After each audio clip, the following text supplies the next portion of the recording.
नमो भगवते वासुदेवाय। चतुर्थो स्कन्दः अध चतुर्दशोऽध्यायः। मैत्रेय उवाच भृग्वादयस्ते मुनयो लोकानां क्षेमदर्शिनः गोप्तर्यः सदि वै नृणां पश्यन्तः पशुसाम्यतां वीरमादरमाहूय सुनीतां ब्रह्मवादिनः प्रकृत्य सम्मदं वेनम् अभ्यषिञ्जन् पदिं भुवः श्रुत्वा नृपासनगदं वेनमत्युग्रशासनं निलील्युर्धस्य वसद्यः सर्पत्रस्ता इवाखवः स आरूढं नृपस्थान उन्नतोष्टविभूतिभिः अवमेने महाभागन् स्तब्धसम्भावितस्वतः एवं मदान्त उत्सिक्तो निरङ्कुश इव द्विपः पर्यडन् रथमास्थाय कम्बयन्निवरोधसी न यष्टव्यं न दातव्यं न होतव्यं द्विजा क्वचित् इनिन्यवारयद्धर्मं भेरीघोषेण सर्वशः वेनस्यावेक्ष्य मुनयो दुर्वृत्तस्य विचेष्टितं भृमृश्य लोकव्यसनं कृपयोचुस्म तसत्रिणः अहो उभयद प्राप्तं लोकस्य व्यसनं महत् दारुण्युभयदोदीत इव तस्करपालयोः अराजकभयादेश कृतो राजा तदर्हणः ततोऽप्यासीत् भयं त्वद्य कथं स्यात् स्वस्ति देहिनाम् अहेरिवप्पय पोषक पोषकस्याप्यनर्धभृद् वेन प्रकृत्यैव कलह सुनीधा गर्भसम्भवः निरूपित प्रजापालक सज्जिखांसदि वै प्रजाः तदाभिसान्त्वये मामुं नास्तुं मां सत्पातकं स्पृशेत् तद्विद्भिरसदृत्यो वेनोऽस्माभिकृतो नृपः सान्त्वितो यदि नो वाजं न गृहीष्यत्य धर्मकृत लोकधिक्कार संदग्धं दहिष्यामस्वतेजसा एवमध्यवसायैनं मुनयो गूढमन्यवः उपव्रज्या ब्रुवन्वेनं सान्त्वयित्वा च सामभिः मुनय उवाच नृपवर्यन्निबोधयित द्यत्ते विज्ञापयाम भो आयुश्रीबलकीर्तानां तवत्तादविवर्धनं धर्म आचरित पुंसां वाङ्मनः काय बुद्धिभिः लोकान् विशोकान् वितर त्यधानन्द्यम् असङ्गिनां सदेमा विनशेद्वीर प्रजानां क्षेमलक्षणः यस्मिन् विनष्टे नृपतिर् ऐश्वर्यादवरोहति राजन्न स्वाद्वमात्येभ्य चोरादिभ्य प्रजा नृपः रक्षन् यथा बलिं गृह्णन् निह प्रत्यक्षमोदते यस्य राष्ट्रे पुरे चैव भगवान् यज्ञपूरुषः युज्यते स्वेन धर्मेण जनैर्वर्णाश्रमान्वितैः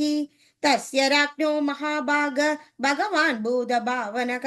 परितुष्यति विश्वात्मा तिष्ठतो निजशासने तस्मिन् तुष्टे किमप्राप्यं जगतामीश्वरेश्वरे लोकासपालाकेतं तैर्हरन्ति बलिमादृताः तं सर्वलोकान् अमरयज्ञसङ्ग्रहं त्रियीमयं द्रव्यमयं तपोमयं यज्ञैर्विचित्रैरजतो भवायते राजन् स्वदेशान् अनुरोधुमर्हसि यज्ञेन युष्मद्विषये द्विजादिभिर्वितायमानेन सुरा कलाहरे सुष्टा तु सुतुष्टा प्रदिशन्ति वाञ्छितं तद्देलनं नार्हसि वीरचेष्टितं वेन उवाच बालिशा बधयूयं वा अधर्मे धर्ममानिनः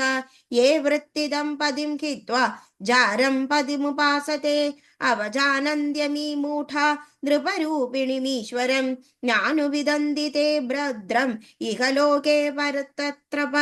को यज्ञपुरुषो नाम यत्र वो भक्तिरीदृशिः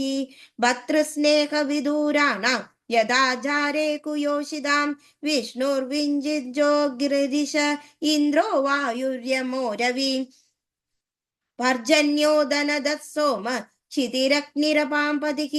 एते चान्ये च विबुधाः प्रभवो वरशापयोः देहे भवन्ति नृपते सर्वदेवमयो नृपः तस्मान् मां कर्मभिर्विप्रा यजध्वं गदमत्सराः बलिं च मह्यं हरद अत्तोऽन्यः कोऽग्रभुक् पुमान् मैत्रेय उवाच इत्थं विपर्यं मदिः प्रापीयातु पदं गतः अनुनीयमानस्तद्या जानचक्रे भ्रष्टमङ्गलः इति ते सत्कृतास्येन द्विजा पण्डितमानिना भग्नायां भव्ययाज्ञायां तस्मै विदुरच्चुक्रुदुः हन्यतां हन्यतामेष पापप्रकृतिदारुणः जीवन् जग्गदसावाशु कुरुते भस्मदा ध्रुवम् नायमर्हत्य सदृतो नरदेववरासनं योधि यज्ञपदिं विष्णुं विदिन्द्यन्त्यपत्रपः को वैनं परिचक्षीद वेनमेदमिदे श्रुवं प्राप्त ईदृशमैश्वर्यं यदनु ग्रहभाजनः इत्थं व्यवसिदो हन्तुर्ऋषयोरूढ मन्यवः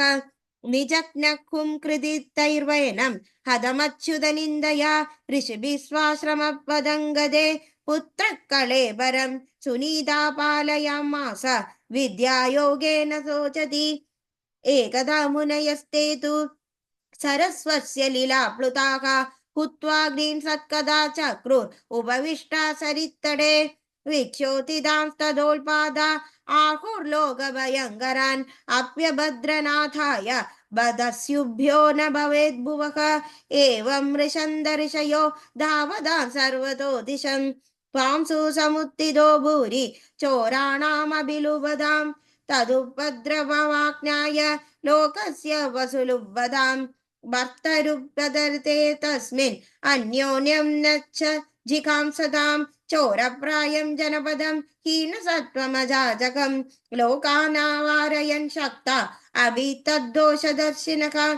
ब्राह्मणः समदृक्षान्तो दीनानां समुपेक्षकः स्रवदे ब्रह्मितस्यापि भिन्नभाण्डोत्पयो तदा